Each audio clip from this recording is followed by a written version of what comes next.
Hey everyone, it's me, Canadensis. Welcome to my channel, or welcome back to my channel. If you're new here, I post new doll-related videos almost every single day, and in today's video, we are going to be doing an unboxing and review of the Monster High Ghoulia Yelps doll.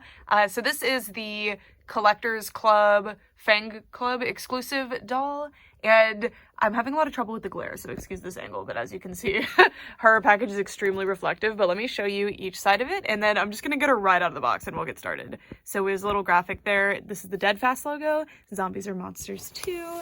And then on the back, it says Ghoulia Yelps. The smartest ghoul at Monster High is creeping the halls in a look that's sure to make the ghouls rest in pieces. Ghoulia Yelps wears a Deadluxe three-piece ensemble with glam details. A cropped turtleneck with the zombie signature brain print is layered with sheer puff sleeves and paired with a high-gloss jumpsuit with a metallic zipper trim. An exoskeleton corset brings all the drama, while drippy satin ribbon cuffs complement the edgy look.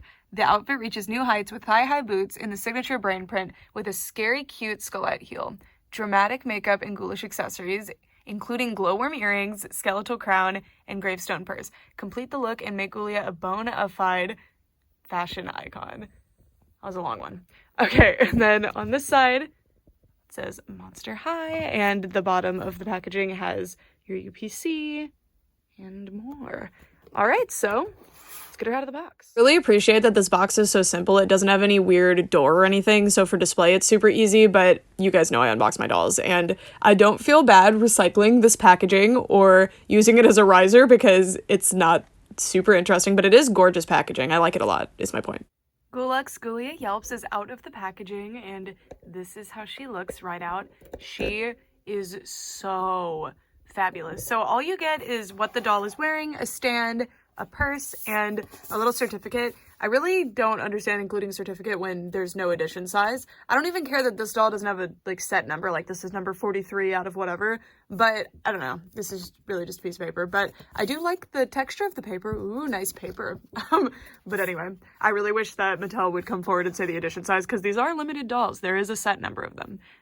This doll is amazing. I knew from the photos online that I liked her.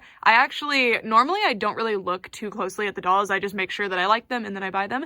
But for this one, if you don't know, you had to sign up for the Fang Club, which is basically like a collector's club on the Mattel Creations website where the Monster High collector dolls are normally stocked.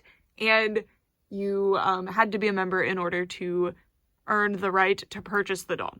So the membership was $10. It lasts for a year. I wasn't initially going to purchase it, but there was a perk that I actually really liked, plus I was in love with this doll. So this doll was cheaper than usual at $50, although she doesn't have as much going on, in theory, as the Haunt Couture dolls, which cost $75 each, I believe. Was it $60 or $75? Anyway, the point is that they cost more. So for me, I was like, I would pay $60 for this doll, and one of the perks described for the Fang Club was actually that you would have early access to purchase the other dolls, the Fang Club exclusive dolls, and that felt worth it to me. That doesn't seem to be an actual perk that we're getting. I'm not sure where that's going to manifest. I hope that it does, because that was the real big kicker on why I purchased the membership. But anyway, without further ado, let's get started reviewing this beautiful Ghoulia doll. I am so glad that I decided to get her. I don't understand the Fang Club tactic. I wish that they had just released her, because she's just incredible. She is gorgeous. I've been really enjoying these Generation 1-esque collector dolls where they're literally just meant to look like collector Generation 1 dolls. They don't have the extra eyelashes or different eye paint or anything. You would think I would like the much more deluxe different dolls, but I actually seem to prefer these, because Holiday Draculaura is one of my favorite Monster High dolls ever, and this doll is looking like she's going to be that way for me too. She's just amazing. I really like her. In Real Drama, I feel the same way about. I hope they continue Real Drama. All right, so now for real this time, without further ado, let's get started on the review of this doll. So first, we're going to take a look at her face. When I was younger, watching Monster High reviews, when the original Monster High dolls were coming out, I really loved when they would take Ghoulia's glasses off and show her super cool makeup, because she always had the most intense, interesting makeup underneath her glasses, and I'm really glad that the Deadluxe doll captures that really well. Also, interestingly, the frames on her new glasses are clear. So they're the same glasses sculpt, but they're clear with white paint on the front. I'm not sure why they did that. Also, you can see that I have a tiny imperfection. I have a little bubble there. She's just like me with the giant scratch on my glasses. And you can see the original. I mean, arguably it's probably done the same way where they've just painted the entire thing except the frames. Yeah, you can tell. But they've left most of it clear on this one. I prefer the mostly clear design. I think it's super, super pretty. And then another notable difference on the Deadluxe doll versus the original signature, or most of Generation 1 Ghoulia dolls, is that most Generation 1, I'll put these back on off camera. Most of the Generation 1 Ghoulia dolls have Kanekalon hair, which was like a pretty common hair fiber back then, and it is my favorite hair fiber, but that is no longer manufactured. Doll grade Kanekalon doesn't exist anymore. It is a massive shame. It was my favorite fiber. She uses Saran now, but they've matched the colors decently well. Not that they needed a perfect match, but it's pretty good. You can see this one's much longer. And Saran behaves pretty similar to Kanekalon if you don't put a lot of product in it, so that's fine. Also, mine has glue seepage, so that's why her hair doesn't appear as Kanekalon-y as the others. And you can see that everything else seems to be the same. Obviously, the face sculpt is the same. Skin tone is as close to being the same as they could get it. Looks good. And the reason this one looks taller is because she has platforms on. Alrighty, so now let's take a closer look at this doll. As I was demonstrating, Ghoulia has such beautiful makeup. She has this gray color all around the eye socket area, I guess, and then her lid on the top has blue and green on the bottom. I really like the bold green on the bottom. I think it looks really, really cool, and it's definitely very different. I don't remember a lot of like under eye looks from Generation 1 that were different from the rest of the makeup, so I really, really like this one. And then she has red lips and really thick eyebrows. You guys know I love thick eyebrows, but I almost wish that she had thin eyebrows, but it's probably that the thick eyebrows look better. I trust the designer on this one. She looks super, super cute. Really love her. And then she has little green worm earrings. These are most likely a reuse of an old sculpt, which I personally do not mind. Like, if it works with the design, go ahead. That's totally fine. Save the budget to use in other areas, which, oh man, did they do that. And the earrings look great. Just really cute little worms. I think the original set of these earrings came with like one worm and then something else on the other side, but I don't recall. I don't think I have the doll that came with, but I might. And then she has this super cool bone crown. These look like phalanges, I guess, like little finger bones, which is so cool. And then we've got bone here. I really like that even though this is unpainted, the sculpt really does the work and makes it look like little bones. It looks awesome. And her hair is parted on the side, as you can see, very, very similar to the original Ghoulia's hairstyle, actually. Like, basically the same, which is a really cute homage. She's not meant to be, like, the original Ghoulia, like, signature Ghoulia or anything, but I like the little homages to her in the design here. So, the hair is pulled over to here, and it's just in a little ponytail back here to frame the face nicely. It's very, very cute. Fits Ghoulia very, very well. And she has such a thick, nice head of hair. I'm not used to Ghoulia's hair being like this because I'm pretty sure some Ghoulias in Gen 1 did come with Saran hair, but they were mostly variants. I'm pretty sure all of mine have Kanekalon hair. There's one that I'm not sure about, but it's because her hair is in an elaborate style. And you can see lots and lots of hair on the head. This is a typical rooting pattern for Saran, by the way. You can usually see that much scalp on it, so not worried about it. But yeah, tons of hair. Would be really, really fun to do hairstyles on this doll, I think. She's so cool. She's so cool.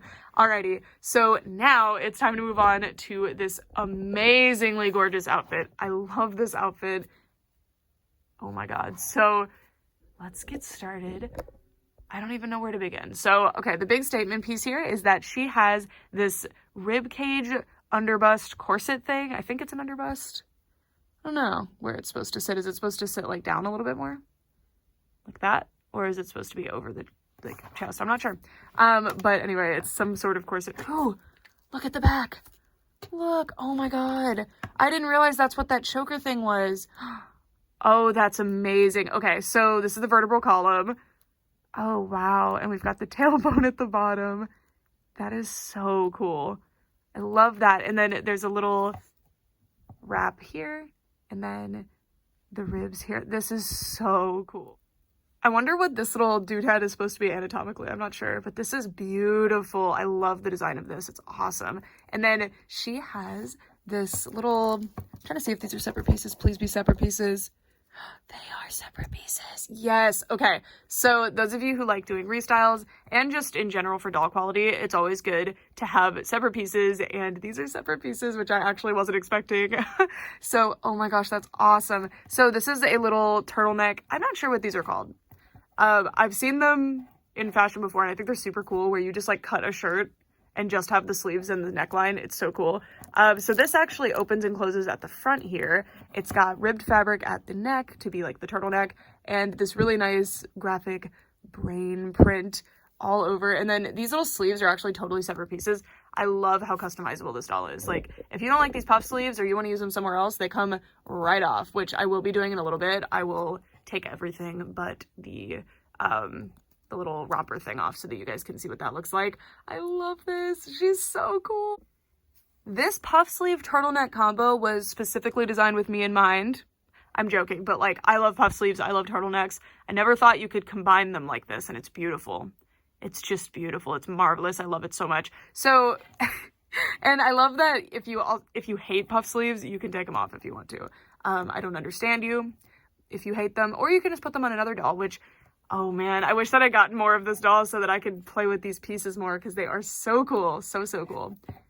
And then she has these little ribbons, which are also a really cool addition. I really love that the designer added so many extra little pieces like this, because you can always take pieces off of a doll if you don't like them, but it's harder to add a piece if you don't already know how to sew. Super cool. Really like these little things. There's just so many little details that easily could have been left off, but the addition of them just adds so much to the doll, and I find it so cool. Okay, let me show this real quick because I just casually did it. So the designer of this doll on Instagram posted a guide for what's going on with the doll stand, because she comes with a boy stand clip with her stand, and that's a little odd, right? And this isn't a case like my Elvira where she just came with the wrong stand clip, which was really weird. But anyway, the point is that if she had the regular stand clip, it would impede on this thing and make it warp over time. So you're actually supposed to sit them at the hip. And she specifically describes it as a low-rise jean. So I will attach those graphics so that you guys can see that. That is so thoughtful. I really love instances like this stand where they, instead of just throwing in the regular stand, which honestly, for me, I probably would have done that just thinking like, it'll be fine. But they specifically wanted to avoid this getting warped for collectors to not be frustrated by that. So it shows like heavy consideration for the consumer of the product, and I think that's so cool. I really appreciate that. It shows that they really care, or that they're a collector themselves, or both, and I think that's awesome. And we'll go over this as a separate piece at the end of this video, but for now, I love this.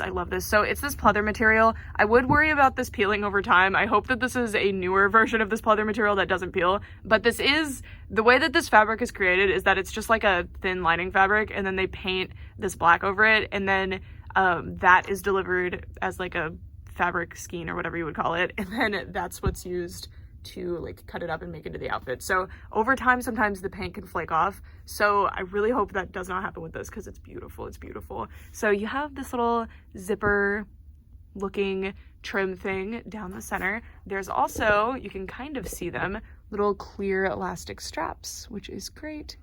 So I love that. It keeps it up. And the fit of this outfit is quite interesting because it's not meant to accentuate any kind of body shape, which I think is very cool. It makes the silhouette of this outfit very different, and I like it. I think it paid off really well. So you can see the seams of the actual outfit here and here, and then these are decorative stitches. I love the decorative stitches. They actually add a lot to this, I think. And then on the back, undetailed, but looks really nice. And then, okay, this is one of my biggest pet peeves. I have to point it out when I see it because it drives me nuts every time. I wish that these were just a little longer, or these were a little longer or something. I hate when there's just this little peak of skin when you have like two pieces of clothing meeting each other like this. But I know that it's hard to achieve, so I can forgive it because I really like both of these outfit pieces, but oh boy, that's annoying.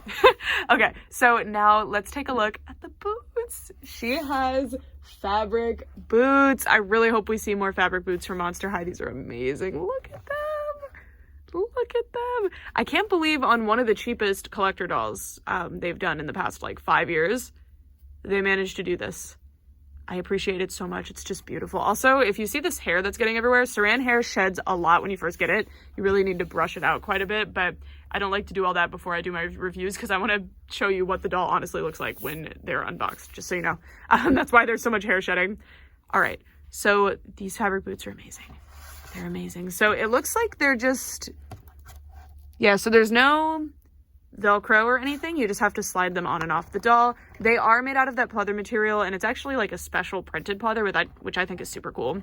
I'm not sure if I have any other dolls that have a pleather that's like distinctly printed like this. I think it's very, very cool, and it looks amazing. It's that brain print, super, super Ghoulia, super cute. Means these boots aren't super versatile, but I love them on this doll, so I don't need them to be. And there's these white little drip things, very Monster High, and this is another one of those coated pleather materials. It's fake pleather, like it's, I don't know what to call it. It's something. And you can see it's lined with like a really thick, nice fabric on the other side, actually. Cool. I like it. Doesn't need to be hemmed because that material doesn't fray, so cool. I just love the boots. The stitching is really, really nice. It's beautiful. And then they're achieved in much the same way the Rainbow High fabric boots are, where there's something inside of there. It's like a little toe cap, and then they've glued the fabric on, sewn it. Well, they probably sewed it first and then glued it here, and then glued this heel thing on. I hope that they do more like this. It's basically the same as making a sock, right? Make more, please. Every toy company, we want more like this. Look at those hand heels. They are so cool. Check those out. I love it. I love it. I love it. Isn't that cool? And then on the bottom, oh, hello. We've got the Deadfast logo on one side. Deadfast, by the way, is the comic book character that Ghoulia specifically really loves. And then this is a Deadfast little face. Cute. I'm glad we got an homage to Deadfast there and not just on the packaging. That is so cool. Okay, now I'm going to help her shed a couple of layers so that we can take a look at the like under outfit. So just this and the boots. I'll be right back. This is what the base piece of the outfit looks like, separated from everything else. I really love this. Look at the back of that. That is so cool. Beautiful. I'm really excited to see people do restyles with just this piece. It's very, very cool. And then, I mean, the boots are the same. There was nothing on the boots. So this piece, interestingly, is like this. So the way you would put this on is you stick it there, and then, well, it's like a very pliable material. Like, I'm not worried about it shattering, unless it was very cold in here, I guess. Ta-da! So I actually like how this fits better when you remove the rubber band that was holding it on. And I feel like the rubber band will warp it. Like, you can see that mine's already slightly warped. I'm not worried about that. I'll just heat it up if I care, which I don't. Really, really cool. And then here's the little puff sleeve separate and the little turtleneck thing. I love this piece. It's so, so nice. And yeah, so I'm definitely leaving all the layers on her. I don't really like it bare like this, but if you do, you have that option, which I think is super cool. And then she does come with this little purse, which is a little headstone. It's got, this is really interesting because this is that printing that they do on accessories that's usually quite pixelated. It has a lower resolution, but here it's pretty high resolution. Like, I don't see pixelation. It's super interesting. So at least we know that's achievable. It looks great. Look at that. So it says Deadfast, Zombies Are Monsters too. It's that little graphic that's on the front of the box. And we've got Sir Hoots-a-Lot. It's really nice. Is that, I didn't look closely. Is that supposed to be Slow-Mo Skelet? That's very cute. And then on the back, it says VIP. And then it does open. You can get in there. Oh, I guess this is Ghoulia's skelet there. How fun. That's such a fun sculpted detail. And yeah, the little bone here. Oh, look. And there's little bone arms and hands here too. Really cool. You got the radius and ulna there. See? I'm going to use my biology master's degree for something, guys. All right, let me put all of her layers back on and I'll give my final thoughts on her. All right, y'all. So that's it for the main part of this review. Now let's get into final thoughts. This is one of my favorite Monster High dolls ever created. Ever. And I felt the same way about this Holiday Draculaura doll, even though originally I was just like, she's cute, but I don't think she's going to be super special. I am extremely impressed with the current Monster High team, which a lot of them were working on the original Monster High too, to be fair, but the way that they're interpreting the characters now is seriously amazing. I really, really hope we see more like these two that are at a more affordable price point, but are just as interesting of designs. These are amazing, and both of these dolls were actually pretty easy to get a hold of. She was originally super difficult to get a hold of, but over time you were pretty easily able to get her. And she actually stayed up for sale for a long time. Like, I was actually teaching a class when she was meant to drop, so I had to excuse myself and run to my office to go get her, but she ended up staying in stock for several hours, if I recall correctly, like, right? But at least like 30 minutes, which is plenty of time to log in and get your doll. You didn't have to worry about like the waiting room line thing and missing out, which was super nice. But there has to be a negative. The Fang Club thing, it actually deterred a lot of resellers, I think, which was very helpful. It made the checkout process a lot easier. It made less people go to try to buy the doll because of FOMO, because you had to decide, okay, I have to buy a membership and a doll. Even though it's the same price, psychologically, I think that affected a lot of the like FOMO purchasing, which helps a lot with being able to buy the doll, making it less difficult. But even if you bought that membership and managed to secure your doll, a lot of them, if you didn't get hit by the random cancellations that happen sometimes, which with Chucky and Tiffany, who like came out yesterday in the time that I'm filming this, but on Monday of this week, they some people's orders are randomly canceling even after like they've already secured them, like a day after they secured them. So that's really annoying. It just sucks because people want to support the product, they enjoy them, and then they get screwed over like that. And then it's just a giant slap in the face to see how many people are reselling the dolls for double and triple the price. And it seems like Mattel is trying, and there's not really a perfect solution for this, but it's just really infuriating. It really sucks. They need to just not sell all of the stock in the original drop so that when things like this happen, they have a buffer to work with, I think. And then if you have extra after like a certain amount of time, just put them in the Mattel toy store in LA. Simple.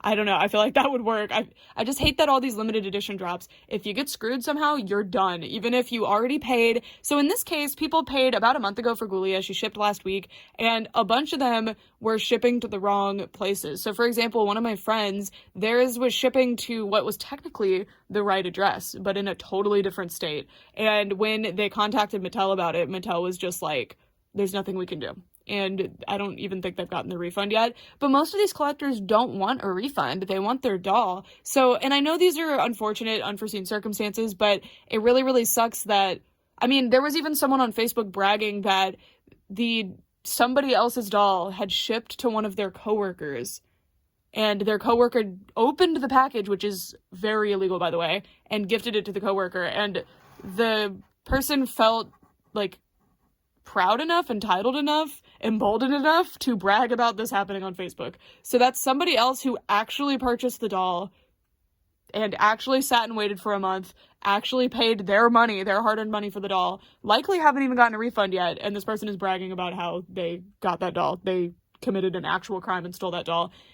It's like a whole situation. I really hope that there's some kind of retribution for this, because it's really, really disappointing. There's a lot of people that have been very disappointed by this, and I can't just sit here and be like, this is the perfect doll and I love her so much, without acknowledging that. So if that happened to you and your doll, I am so sorry. I've always thought this, but if I was running like a limited edition line, I know that it wouldn't be perfect, but I would hold back a certain amount, maybe like 5% of the edition size for situations like that. I don't know. But it's alarming how many people this has affected. It's not like this was one or two people. It was a lot from what I've seen. But like, this has happened to me with other limited edition drops. Not something that severe, but I had my D23 Giselle doll from Shop Disney. She didn't come with her flower crown, and the most they offer you is if you send the doll back, you get a refund. Well, that doll's already worth way more than I paid for her on eBay, so it's not like I can replace her, and they don't have replacements, and they don't have replacement parts, so what am I gonna do? So it's just a really crappy situation. It really is, and I hope that because of things like this, they do the right thing, but please don't use this as an opportunity to attack the designers and people behind the dolls. This is merely the people who, like, fulfilled the orders, and the people who run the website. They're the ones that need to answer for that, and I hope that they do. I hope that they don't just hope that this passes, because it really sucks. With that out of the way, I absolutely adore this doll. I am stunned, truly. I think she fits in super well with the Generation 1 dolls, and I'm not a person who, like, only wants Generation 1 dolls and thinks that the Generation 1 dolls are vastly superior and stuff. In fact, in a lot of cases, I prefer the Generation 3 dolls, which is pretty exciting for me. I really wish that they would do Generation 3 collector dolls too, because I would love to see how those versions of the characters are interpreted in collector form, and also they would be pretty easy to purchase, I think. And like the Generation 2 styled collector dolls are some of the best dolls I've ever seen in my life, so you know, that would be really cool. Yeah, that's it for this video. I'm really grateful for this doll. I think she's awesome. I think the designer really is a Monster High fan, cares a lot about the collectors and how they feel, and I'm sure this whole situation with the problems regarding this release has really been frustrating for her to watch, because it's not her fault at all. But yeah, love her. Highly recommend. I feel weird because you get these dolls after they're available, like they ship to me after they're available, so I'm like, I recommend this doll, but like I don't know how much she costs on eBay right now, and that's the one way you would be able to get her, right? It's kind of unfortunate, but anyway, I super like this doll. I think she's awesome, and if you're one of the people who watches these reviews because you don't unbox your doll, which is really cool actually, I always love seeing those comments, because it's like cathartic to see the doll out of the box. I am so sorry for that weird glasses panel that is on your doll in the way. I do appreciate that for it keeps the face from getting scuffed, which is actually really thoughtful of them, but it looks really silly in the packaging. Okay, anyway, for all this time, guys, thank you guys so much for watching, and I'd love to know what you think of this doll. I understand that the fashion style isn't for everyone, but I feel like it's so Monster High. Like, if they had just done, you know, like a Rainbow High-esque or a Bratz-esque outfit, which would be very designer and fun, it just really wouldn't fit Monster High. I really think this is couture in Monster High, you know, and I think it's awesome. I love it. I love it. All right, that's it for this video. Thank you guys so much for watching. Bye!